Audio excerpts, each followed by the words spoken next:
Mike, welcome to the programme. It's always good to see you. Drugs and driving, there's been a lot in the news about testing for drugs, and there are now tests that will be carried out. Presumably that's something you think is a good idea.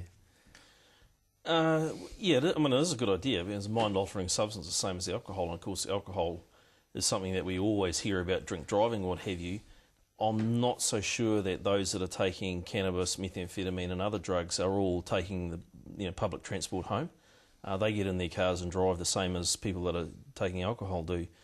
And in fact, with the advent of sort of more vigorous road policing around alcohol, there has actually been an element of get stoned and drive rather than drink and drive. So the laws that now exist around drugged driving, to some extent, may curb some of that behaviour, but there's a distinct difference between the tests for alcohol and drugs. And in the main, it's that alcohol remains a random test, so you can be stopped at any time for any reason and asked to provide a breath sample, whereas drugs you have to actually, the police officer has to hold a reasonable suspicion before they can require you to undergo any sort of testing process.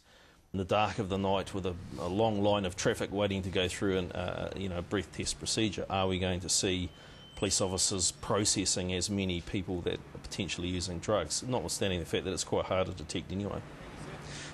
I mean, let's talk a bit about what actually drugs do when you're driving, because I think most people, or a lot of people, feel that cannabis, it's not a hard drug. It just makes you a bit mellow. It's not like alcohol, which removes all your inhibitions and turns you into a travelling death trap. It's very gentle compared to alcohol. Is that true? Are you working undercover for normal, are you?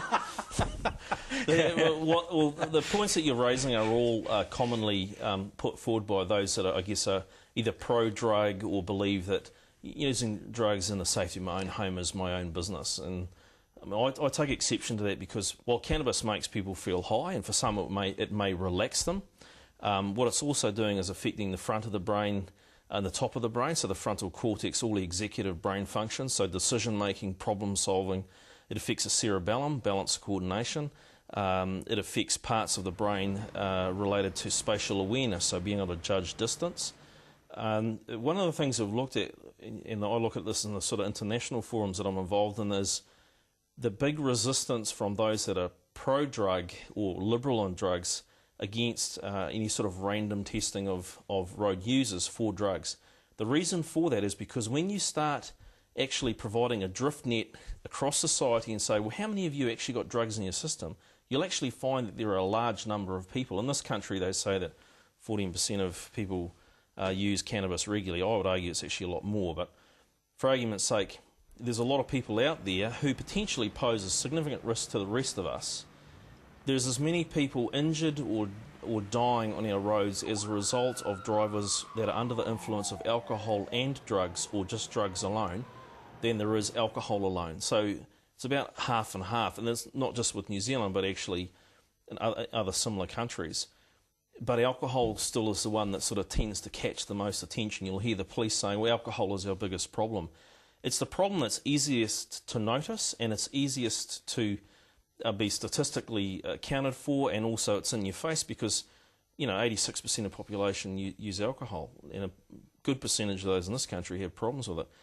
But it's very naive to sort of say that it's our worst problem. What I would say is by volume it is, but if we actually want to find out what's really going on, let's peel back the lid and actually see what other substances are being used at police stations when people are arrested, on the roadside and so forth. And of course, people would jump up and down about that, but at the end of the day, let's not forget that if you're not breaking the law, you've got nothing to fear. Simple as that. Yeah. Is it a problem that the government is doing enough about? I mean, because there seems to be a real inertia that's slowing things down, because we have people like yourself who is campaigning for action to be taken, and yet it just moves so slowly. Is that frustrating? Well, it is frustrating, but it's the nature of the beast. I mean, we look at drug and alcohol abuse of my quarter, but there's many other areas of society where there's been a slide, and I think everyone's running around trying to fix the symptoms of the problem, and very few are actually focused on how do we actually make change at the cause end, which I would argue is the only place you're going to get any meaningful change happening. In terms of the drug equation, I guess what I've seen is that this government, the National League government, is certainly wanting to make some changes, and they are certainly actively pushing across this area, across methamphetamine, certainly on the supply side, sending some very clear messages there around imprisonment and so forth, penalties. But where I think we're missing the boat is that the drug policy in this country is really centred and focused around the notion of harm minimisation or harm reduction. In other words, people are going to use the drug, so let's make that use safer.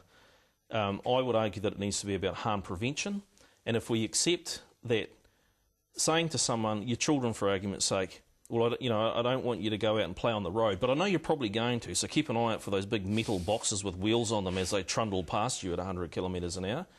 We should be thinking about what are better ways to ensure that they're not making a stupid decision to go on the road in the first place. So your goal determines your outcome, and if your goal is to accept that drugs are going to be used and make it safer, you're going to get a lot of drug use, and making drug use safer is an oxymoron. It's just like saying jump out of the fifth story of the building instead of the third. So what I believe is that until we get a shift in the policy focus, and that health is no longer the administrators of that policy, that it becomes either out of the office of the Prime Minister or somewhere higher, I don't think we're going to get the balance between preventing drug use, successfully healing drug users to abstinence and sustaining it, and supply reduction. And until you achieve the balance, I have not seen a country in the world that has successfully managed to clamp down on supply and change demand. Ultimately, the demand is what drives the supply. If you really want to see a drug problem disappear, drug dealers exist for one reason and one reason alone: to provide drugs to those that want to buy them. Take their customer base away by social marketing, education, and so forth. Why would you want to sell a product that is going to give you life imprisonment when the customer base is virtually non-existent? So you've got to get that balance, and we're not getting that balance. We've spoken in the past a lot about, particularly about P. Obviously, a lot of these figures are about cannabis. Is cannabis the worst of the drugs as far as common usage is concerned? Or? Well, yeah, and certainly in New Zealand and everywhere similar. Cannabis is the most widely abused illegal drug.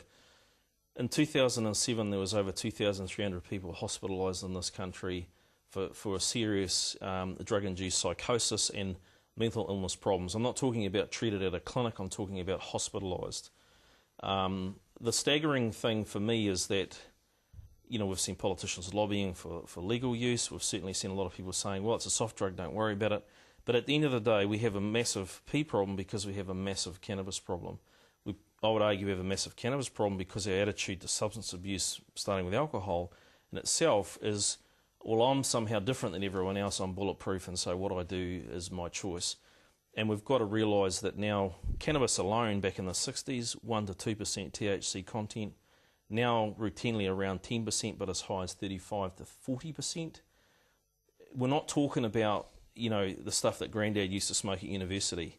We're talking the equivalent of smoking a joint about 3 foot long now. And so the changes in drug prevalence, drug purity, drug potency, and drug availability, expectation of use, they're all going in one direction. None of it's good. You are a consistent campaigner on the subject. You're the voice now that people now know where you're coming from. They hear what you're saying. How far would you be willing to go to get your message out there? How far? I joined the police because of my sort of romantic notion of making the community I was bringing my kids up a better place to live and for them to develop. I left the police for the same reason, because I didn't believe I was successfully achieving that. I spent most of my time in drug enforcement, and that's where Methcon come from, the idea that we need better intervention, prevention, and we need to engender in a generation a better way forward to not repeat the mistakes of our generation and those before us. And I've got to a point now where I realise that what I'm trying to do is empower communities to work from the bottom up to solve their problems, but I don't believe there's necessarily the structure from the top down. So the next, obvious step is to think about, well, how can I become influential in a political sense to help build the structure to bring the top down and the bottom up to meet where they need to, because communities are the only entity that are going to solve a social problem. but we need that structure and leadership from above. So I'm looking at that as a possibility. I guess it's my last chance to sort of say, well, how can we affect change? And one of the ways is to put your money where your mouth is and say, well, I'll think about getting involved in making those laws and representing the interests of the community in a wider sense, because I think it takes a marriage of that, that leadership, the commitment to the interests of those in the community. You can't just do it from that's a conclusion I've come to. So we'll see where that goes. But I'm no Winston Peters, let me put it that way. I couldn't possibly comment on that, Mike. It's always good to see you. Thank you very much. Thanks.